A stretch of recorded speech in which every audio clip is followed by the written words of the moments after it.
রোমের ইতিহাস থেকে লন্ডনের কোলাহল, দুটি শহর মিলে গড়ে ভ্রমণের সম্বল। চেক ইনের ব্যস্ততা, ইমিগ্রেশনের কড়া নজর, তারপর প্লেনের জানালা দিয়ে দেখা মেঘের সাম্রাজ্য। আকাশ আর পৃথিবীর মাঝে আমরা কিছু পথিক। রোম থেকে লন্ডন যেন গল্পের এক পত্রিক। Hi, this is Mahin from Mahin's travelling diary, Rome, Italy. Okay, আজ আমাদের প্লেন চড়াচ্ছি ইটালি থেকে লন্ডনের দিকে। 2 থেকে 2.5 ঘন্টার একটা পথ পাড়ি দিচ্ছি আমরা। তারপর দিনের যতটুকু বাকি থাকে আপনাদেরকে নিয়ে ইতিহাস বিজড়িত এই শহরটাকে ঘুরে দেখব। এয়ারপোর্টে যাওয়ার উদ্দেশ্যে আমরা হোটেল থেকে ট্রেন স্টেশনের দিকে রওনা দিই। ট্রেন স্টেশনের সামনেই এই বাসগুলো দাঁড়ানো ছিল, তাই ট্রেনের অপেক্ষা না করে বাসে যেতেই সম্মত হই। আর একটা কারণও আছে, লাগেজগুলো ক্যারি করতে চাচ্ছিলাম না। আপনারা চাইলে অনলাইনে এ বাসের টিকিট করে নিতে পারেন। এই বাসে আমাদের এয়ারপোর্ট পর্যন্ত নামিয়ে দিবে। বাসের ভাড়া ছিল 8 ইউরো করে পার পারসন। আয়নের জন্য আমাদেরকে 8 ইউরো গুনতে হয়েছে। মাঝখানে বেশ কিছু স্টপেজ আছে, বাট বাসের জার্নিটা অনেক কমফোর্টেবল ছিল। আমরা এখন টার্মিনাল 3-তে আছি। আমাদের প্লেনও টার্মিনাল 3 থেকে। তো শহর থেকে, মানে আমাদের হোটেল থেকে বা ট্রেন স্টেশন থেকে এখানে আসতে সময় লাগে প্রায় ঘন্টাখানেকের মতো। এয়ারপোর্টে এসে আমরা বেকারি আইটেম ও ইটালির বিখ্যাত কফি দিয়ে সকালের পেট পুজো করে ফেললাম। ইটালির বেকারি আইটেমও কিন্তু যথেষ্ট ভালো। খাওয়ার পর্ব শেষ করে আমরা ইমিগ্রেশনের দিকে আগাচ্ছি। আমরা আমাদের সিকিউরিটি, ইমিগ্রেশন সবকিছু পার করে এখন আমরা ডিউটি ফ্রি শপের এখানে আছি। আমরা আমাদের গেটের দিকে যাচ্ছি। যাওয়ার আগে দেখতেছি যদি কোনো কিছু পছন্দ হয় তাহলে এখান থেকে কিনে নিয়ে যাব। এই জমকালো এয়ারপোর্ট। আমাদের প্লেন বোর্ডিং ব্রিজের সাথে ছিল না, প্লেনটি ছিল আউটার বেতে। এই বাসে করে আমাদেরকে নিয়ে যাবে প্লেনের কাছে। বাসে যাওয়ার সময় এয়ারপোর্টটা দেখা হয়ে গেল। এগুলো মূলত আসলে বাজেট এয়ারলাইন্স, ভাড়া কম, তাই লাগেজ ইনক্লুড থাকে না। লাগেজ নিতে চাইলে আপনাকে আলাদা পয়সা দিয়ে কিনে নিতে হবে। এক এক করে সবাই উঠছে আর আমরা ওঠার জন্য অপেক্ষা করছি। সম্পূর্ণ প্লেনটি লোকে লোকারণ্য। আমি আজকে যাত্রা করছি জেট2 এয়ারলাইন্সে। প্রত্যেকটি সিটের পিছনে সেফটি ইনস্ট্রাকশন, ম্যাগাজিন, মেনু দেওয়া আছে। আমাদের সিটের সামনের লেগে স্পেস খুব বেশি না, কিন্তু আপনার বসতে কিন্তু কোনো কষ্ট হবে না। ইতোমধ্যে আমাদের প্লেন রোমের আকাশে তার পাখা মেলে ভাসতে শুরু করেছে। অনেক রোদ, আলোকিত একটি দিন, সবকিছুই খুব সুন্দরভাবে আগাচ্ছে।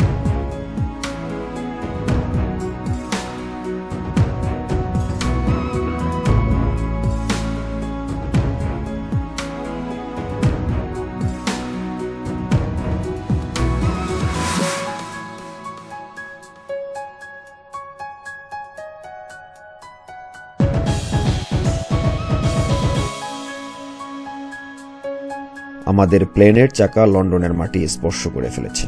এখন হোটেলে যাওয়ার একটা ব্যবস্থা করতে হবে। এয়ারপোর্ট থেকে আমরা এখন আমাদের হোটেলের দিকে যাচ্ছি। আমাদের হোটেল হলো কুইন্সওয়েতে। সো আমরা এখান থেকে বাস নিয়েছি। পার পার্সন পার অ্যাডাল্ট ভাড়া হলো $16, আর বাচ্চা হলো $8। তো আমরা এখন বাস স্টপে আছি। বাস স্টপ থেকে এখন আমরা হোটেলের দিকে যাব। লিওনার্দো দা ভিঞ্চি এয়ারপোর্ট থেকে আমরা প্লেন নিয়ে লন্ডনে এসেছি। লন্ডনের হেডথ্রোতে না, আমরা এয়ারপোর্টে নেমেছি লন্ডনের স্ট্র্যাটফোর্ড এয়ারপোর্ট। ওখান থেকে আমরা ওদের সাথে কথা বলে দেখলাম যে বাস শাটল এক্সপ্রেস সেটাতে কম্পারেটিভলি টাইমও কম লাগে অ্যান্ড এক্সপেন্সও কম। সো সেটা নিয়ে আমাদের হোটেলের দিকে যাওয়া। তার একটা ব্যাপার, আমাদের হোটেল চেঞ্জ হয়েছে। Booking.com থেকে আমাদের কিছুক্ষণ আগেই ইমেল দিয়েছে যে আমাদের যে হোটেলে আমরা বুকিং করেছি সেই হোটেলে আমরা এখন থাকতে পারবো না। তো থাকতে পারবো না, তাদের উইদাউট এনি রিজন, আমি জানি না কি রিজনের জন্য তারা করছে। তারা আমাদেরকে আর একটা একই মানের বাট এর চেয়ে ভালো রেটিংয়ের আর একটা হোটেল তারা আমাদেরকে প্রোভাইড করছে। এখন আমরা সেই হোটেলের দিকে যাচ্ছি। এই বাস প্রথমে আমাদেরকে একটা ট্রেন স্টেশনে নিয়ে যাবে। সেখান থেকে ট্রেন যোগে আমরা আমাদের হোটেলে যাব। চলুন যাওয়ার পথটা একটু দেখে নেওয়া যাক।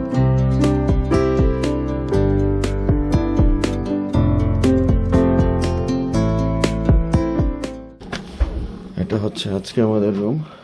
ঢোকার পরপরই হচ্ছে ড্রেসিং টেবিলের মতো, এখানে কফি মেশিন, কফির জিনিসপত্র দেওয়া আছে, হেয়ার ড্রায়ার, ক্যাবিনেট,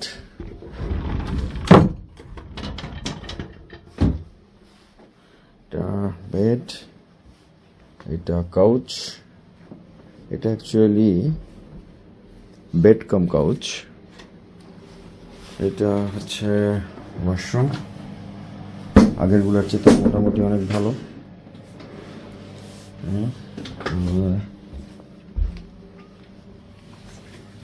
এখান থেকে সুন্দর ভিউ দেখা যাচ্ছে, নাইস হোটেল। হোটেল থেকে ট্রেনে করে আমরা চলে আসি বাকিংহাম প্যালেসে।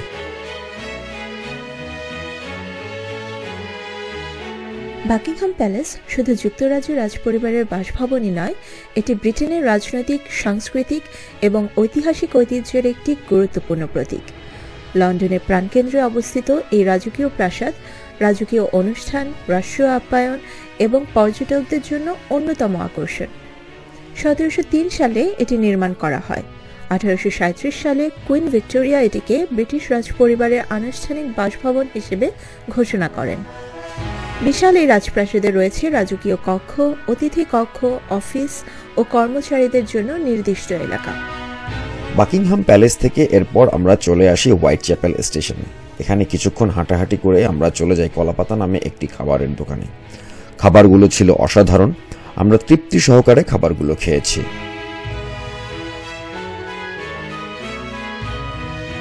খাবারের পর্ব শেষ করে আমরা হাঁটতে হাঁটতে রওনা দিলাম টাওয়ার ব্রিজের দিকে। মাঝপথে দেখলাম কোনো ড্রামা বা মুভির শুটিং হচ্ছে।